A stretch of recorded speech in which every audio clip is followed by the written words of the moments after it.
Bismillahirrahmanirrahim. Assalamualaikum warahmatullahi wabarakatuh. Perkenalkan, nama saya Adriani, Prodi Pendidikan Akuntansi kelas A, Universitas Negeri Makassar. Video ini saya buat untuk memenuhi tugas saya sebagai seorang mahasiswa terkhusus pada mata kuliah Bahasa Inggris. Langsung saja, saya akan memaparkan mengenai 20 istilah-istilah bisnis.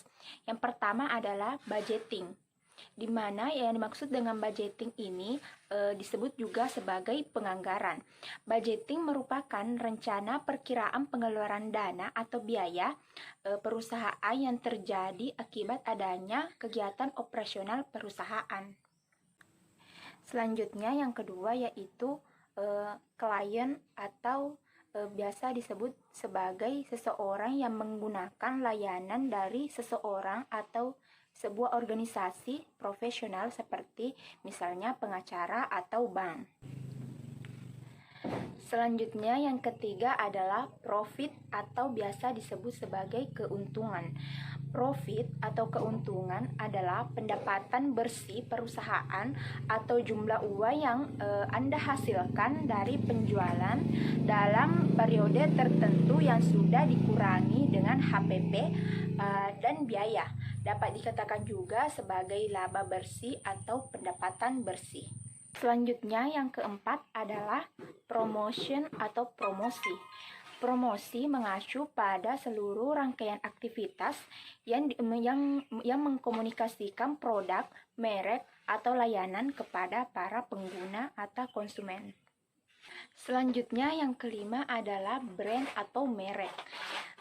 Merek adalah karakter, kumpulan, pengalaman dari apa yang dirasakan dan perkiraan ketika mendengar dan melihat produk Anda.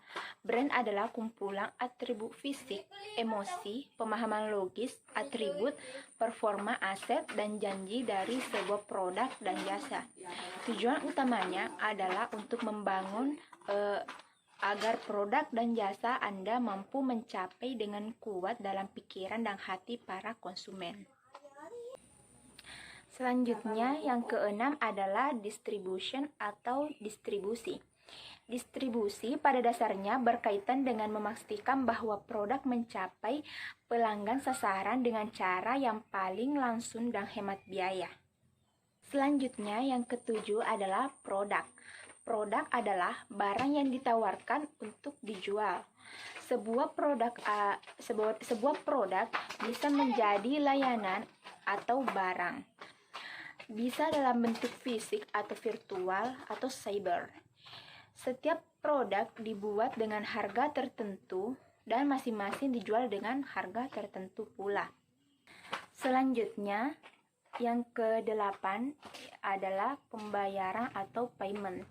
Pembayaran adalah pemberian uang secara sukarela atau setara atau sesuatu yang berharga oleh suatu pihak seperti orang atau perusahaan kepada pihak lain untuk ditukar dengan barang atau jasa yang diberikan oleh mereka atau untuk memenuhi kewajiban hukum. Pihak yang melakukan pembayaran biasa disebut sebagai pembayar, sedangkan penerima pembayaran adalah pihak yang menerima pembayaran. Selanjutnya, yang ke-9 adalah hutang. Hutang adalah kewajiban yang mengharuskan satu pihak, debitur, untuk membayar uang atau nilai lain yang disepakati kepada pihak lain atau biasa disebut sebagai kreditur. Hutang adalah pembayaran yang ditangguhkan atau serangkaian pembayaran yang membedakannya dari pembelian langsung.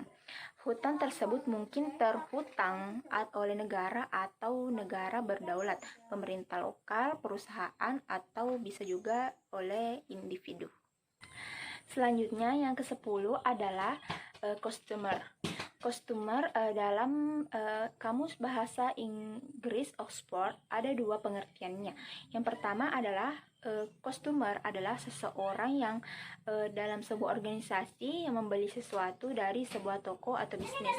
Kemudian pada Pengertian yang kedua yaitu seorang customer atau pelanggan ini biasanya akan membeli barang dari tempat bisnis kita, bukan untuk dikonsumsi, akan tetapi seseorang customer akan membeli barang untuk keperluan konsumer sebagai pengguna akhir atau biasa disebut dengan end user. Selanjutnya, istilah yang ke-11 adalah cost atau biaya. Yang ke-12 adalah kreditor atau kreditur.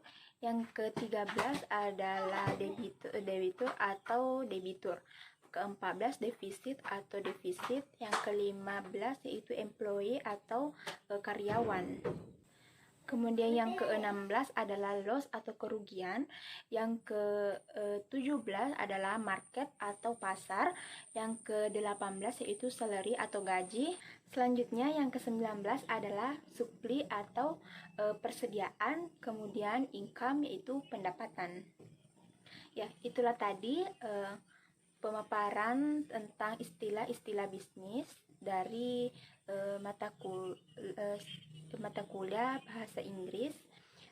Lebih dan kurangnya mohon dimaafkan. Assalamualaikum warahmatullahi wabarakatuh.